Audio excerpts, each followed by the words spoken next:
تحليل الدي ان اي دمر هاي العائلة تدمير شامل. ضياء مهندس وعمره 45 سنة، متزوج من جمانة وعنده 4 أطفال. بيوم من الأيام ضياء التقى بفاتن زميلته بالشغل وحبها، ومن بعد علاقة حب ولقاءات سرية من ورا مرته، فاتن بالغلط صارت حامل. فاتفقوا ضياء وفاتن انه يتزوجون، بس مو عن طريق المحكمة، لا، عن طريق زواج خارجي شرعي.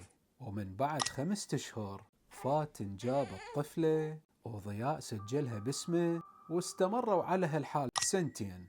ورا فترة ضياء هو وطالع من الشغل يسوق بالسيارة، صار وياه حادث، انقلبت السيارة وتوفى. وبعد ما خلصوا الفاتحة، جمانة مرته الأولى إجاها اتصال من مجهول يقول لها إنه ضياء كان متزوج عليك وعنده طفلة، وهذا المكان وهذا العنوان. جمانة تخبلت، رأسا راحت للعنوان اللي طاها اياه المجهول، وبالفعل شافت فاتن وشافت الطفلة. جمانة ما طولت، ثاني يوم راحت للمحكمة ورفعت دعوة إثبات نسب عن طريق تحليل الدي ان اي.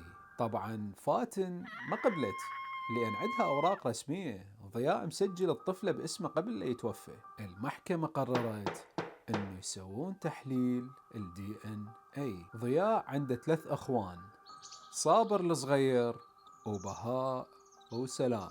وبما أنه ضياء متوفي، فتحليل الدي ان اي يصير بين الطفلة وبين واحد من العمام، واختاروا صابر العم الصغير. سووا تحليل الدي ان اي والنتيجة طلعت غير متطابقة بالمرة. جمانة الزوجة الأولى طبعا فرحت، لأن هاي الطفلة طلعت مو بنت رجلها المتوفي. اللي تخبل هسه فاتن الزوجة الثانية، تقول شلون هاي الطفلة مو بنته؟ مستحيل.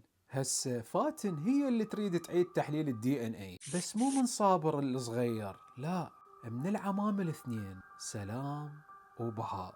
راحت للمحكمة، وبالفعل المحكمة وافقت لها على إعادة التحليل، والنتيجة صدمة.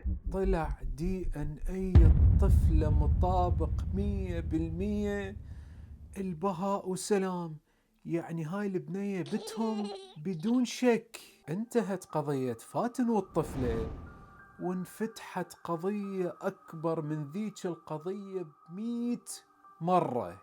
الجد أبو ضياء والعمام قال شلون طلعت الطفلة متطابقة 100% ويا بهاء وسلام، والتطابق طلع 0 ويا صابر.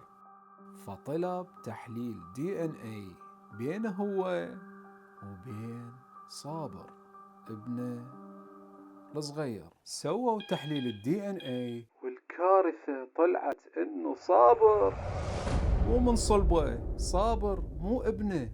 ومن بعد كل هاي السنين العائلة انهارت، لأن أبو ضياء عنده احتمالين. الاحتمال الأول أن صابر هو وهسه جاي للدنيا صار تبادل بالمستشفى بينه وبين طفل ثاني، يعني صابر مو ابنهم، ابن ناس ثانيين. والاحتمال الثاني اللي ما حد يتمناه، أنه أم ضياء خانت أبو ضياء ويا رجل ثاني وجابت من عنده صابر.